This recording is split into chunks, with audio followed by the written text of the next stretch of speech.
Alors voilà, bonjour les amis. Alors, nous retrouvons l'évangile de Jean, toujours au chapitre 6, et cette fois-ci les versets 52 à 59. Alors accrochez-vous un peu parce que c'est vraiment du Saint Jean. Sur quoi les Juifs se mirent à discuter violemment entre eux. Comment celui-là peut-il nous donner sa chair à manger ? Jésus leur dit alors, en vérité, je vous le dis, si vous ne mangez pas la chair du Fils de l'homme et si vous ne buvez pas son sang, vous n'aurez pas en vous la vie. Celui qui mange ma chair et boit mon sang a la vie éternelle, et moi, je le ressusciterai au dernier jour. Car ma chair est vraie nourriture, et mon sang, vraie boisson. Celui qui mange ma chair et boit mon sang demeure en moi, et moi en lui. Et comme le Père qui est vivant m'a envoyé et que je vis par le Père, ainsi celui qui me mangera vivra par moi. Tel est le pain qui est descendu du ciel. Il est bien différent de celui que vos pères ont mangé, ils sont morts, eux. Mais celui qui mangera du pain que voici vivra pour l'éternité. Tels furent les enseignements de Jésus dans la synagogue à Capharnaüm. Alors là, c'est un passage qu'on appelle, on lui donne un nom d'ailleurs dans l'évangile de Jean, c'est ce qu'on appelle la parenthèse eucharistique.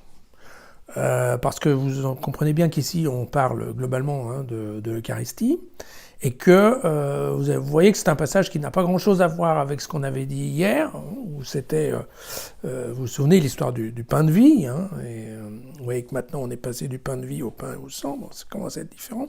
Et puis que demain, je vous rassure, on nous dira que la chair ne nourrit pas, que seul l'esprit compte. Donc vous voyez que des fois on en perd un peu la tête, et surtout quand on est juif, et là c'est bien clairement expliqué que ce sont des juifs qui ne comprennent pas et que le passage se passe bien dans la synagogue à Capharnaüm. Donc une fois de plus, c'est un passage qui est en direction des juifs.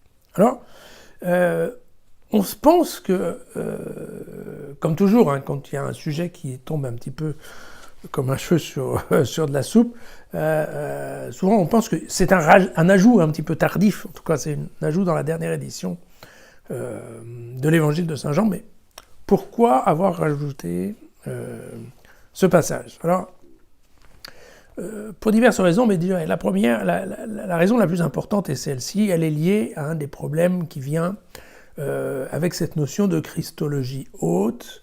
Donc je vous ai dit que pour la communauté de Saint Jean, quand Jésus est venu sur terre, Jésus était déjà Dieu. Et il était le Fils de Dieu. Avant, déjà, il vivait avec son Père.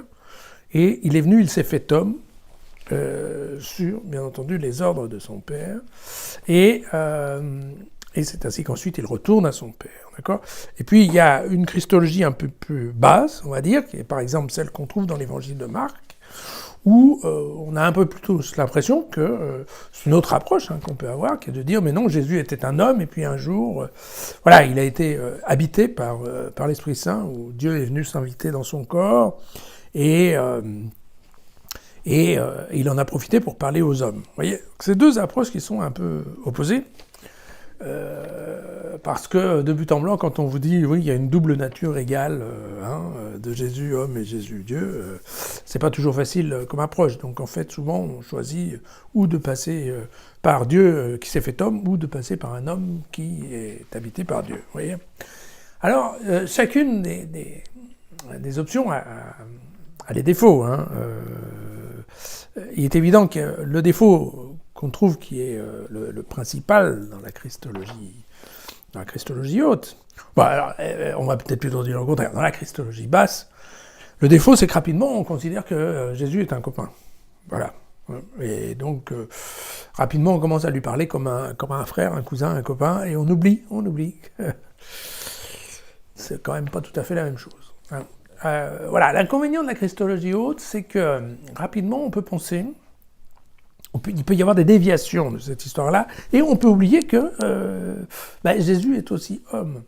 Alors, qu'est-ce que ça veut dire ? Ça veut dire que, globalement, on va rapidement penser que, puisque Jésus était Dieu, en fait, pour lui, écoutez, il n'y aura pas l'histoire de la souffrance, que c'est pas très grave, en fait, l'histoire de la passion, En fait, vous voyez bien, hein, l'histoire c'est que son corps va être un fantôme, va être un Jésus fake, hein, si on veut bien, et que donc, il n'y aura pas beaucoup de souffrance, que la résurrection, c'est pas vraiment une résurrection, puisque le corps, encore une fois, est un peu virtuel, enfin, vous voyez. Donc c'est ces déviations-là, d'ailleurs que l'Église a qualifiées d'hérésie, hein. Et vous savez, je vous avais dit que la communauté de Jean, en fait, au IIe siècle, elle va tendre à disparaître, elle va se séparer entre un certain nombre de fidèles qui vont, en fait, faire amende honorable, transformer un petit peu, rajouter le chapitre 21 de l'évangile de Jean, et venir s'agglomérer dans les autres églises, donc dans les églises qui étaient ce qu'on appelle les églises apostoliques, qui donc dépendaient de Pierre. Et puis il y en a d'autres qui vont dévier justement vers ces conceptions trop vraiment divines, on va dire, qui ont des noms d'ailleurs, hein. On appelle ça le docétisme. Et derrière le docétisme, on peut avoir les gnostiques, qui sont des gens qui eux aussi pensent que, alors c'est un peu une autre option, mais c'est un petit peu la même chose, c'est de penser que, en fait, l'âme, il existe une âme, avant tout il existe une âme, et que l'âme est prisonnière du corps, vous voyez, donc ça fait des choses comme ça, un peu compliqué.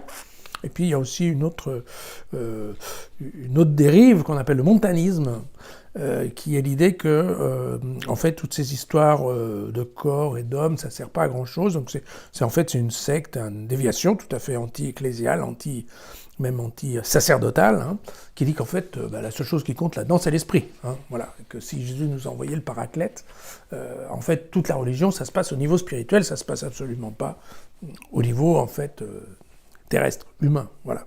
Et donc, vous voyez, ce sont ces déviations qu'on retrouve condamnées dans les épîtres de Saint Jean, hein, donc ça, vous savez, c'est d'autres textes du Nouveau Testament, qui sont des lettres un petit peu compliquées, et qui sont, justement, qui condamnent les gnostiques, et en particulier, qu'il appelle l'antichrist, voilà.